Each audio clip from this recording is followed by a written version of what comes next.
राधे राधे भाई सभी भाई बहनों को महाशिवरात्रि की हार्दिक बधाई और अभिनंदन।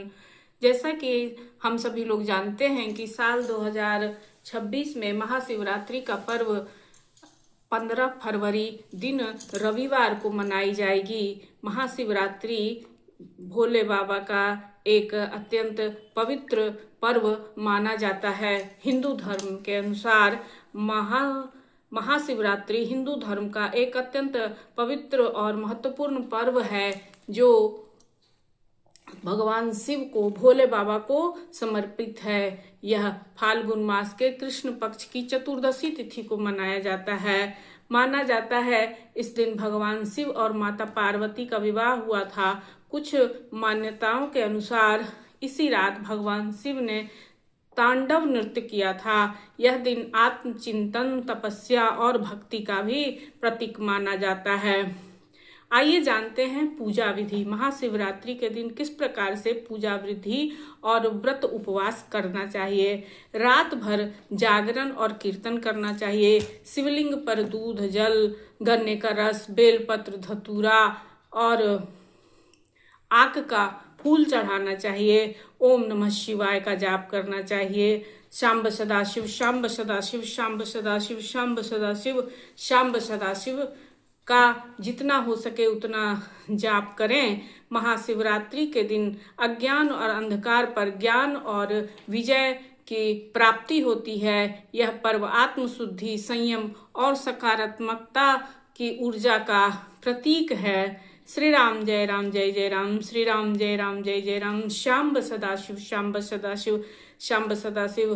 पौराणिक कथाओं के अनुसार इस दिन भगवान भोलेनाथ एवं माता पार्वती की विवाह संपन्न हुआ था। इसलिए इस दिन कई स्थानों पर विवाह की झांकी मनाई जाती है। जब देवताओं और असुरों ने समुद्र मंथन किया था तब विष निकला था। संसार को बचाने के लिए भगवान शिव ने वह विष पी लिया था, जिससे उनका कंठ नीला हो गया था और वे नीलकंठ कहलाए। बोलिए भगवान नीलकंठ भगवान की जय। जय जय सीताराम। शांब सदाशिव, शांब सदाशिव, शांब सदाशिव। इस दिन भक्त निर्जला या अपनी शारीरिक अवस्था के अनुसार फलाहार का व्रत करते हैं। रात के 4 प्रहर में विशेष पूजा की जाती है। विशेषकर मंदिरों में विशेष पूजा की जाती है। घरों में भी लोग अपनी सामर्थ्य के अनुसार पूजा पाठ करते हैं। शिवलिंग पर दूध, गन्ने का रस, घी इत्यादि, शक्कर, शहद से भगवान भोलेनाथ के शिवलिंग पर समर्पित की जाती है। कई लोग तो पूरी रात जागरण करते हैं, अपने घर के सभी बंधु बांधवों के साथ भजन कीर्तन करते हैं और सांब सदाशिव, सांब सदाशिव का जाप करते हैं। महाशिवरात्रि का पर्व हिंदू धर्म में इसीलिए अत्यंत ही महत्वपूर्ण माना जाता है। अपने इंद्रियों पर नियंत्रण रखने का यह पर्व है। पौराणिक कथा के अनुसार बहुत समय पहले की बात है, एक घने जंगल में एक शिकारी रहता था। वह पशुओं का शिकार करके अपने परिवार का पालन पोषण करता था। एक दिन महाशिवरात्रि की रात उसे शिकार नहीं मिला। भूखा प्यासा वह जंगल में एक पेड़ पर चढ़कर बैठ गया। उस पेड़ के नीचे संयोग से एक शिवलिंग था, लेकिन कि शिकारी को इस बात का पता न था।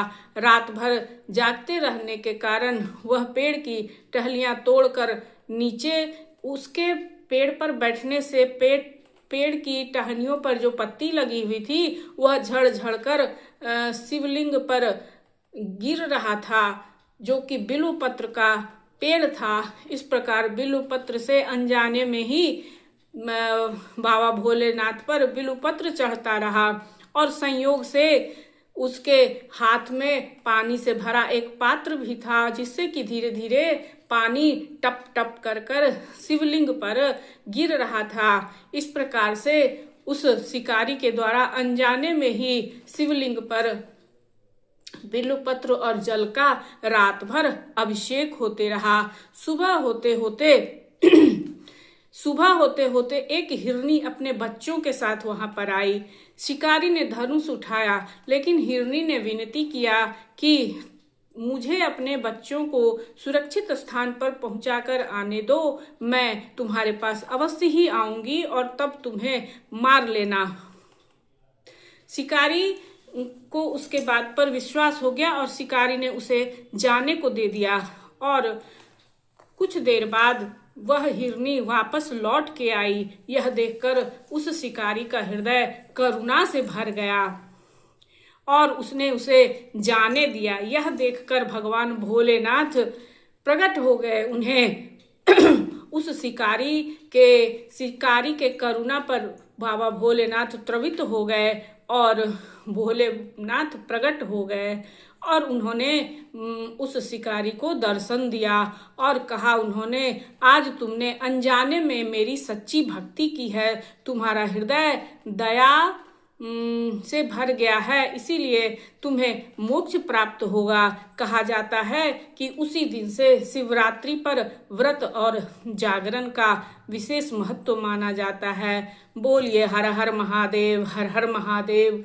शांब सदाशिव, शांब सदाशिव, शांब सदाशिव। बाबा भोलेनाथ एवं माता पार्वती आप सभी लोगों पर, हम सभी लोगों पर अपनी कृपा दृष्टि बनाए रखें।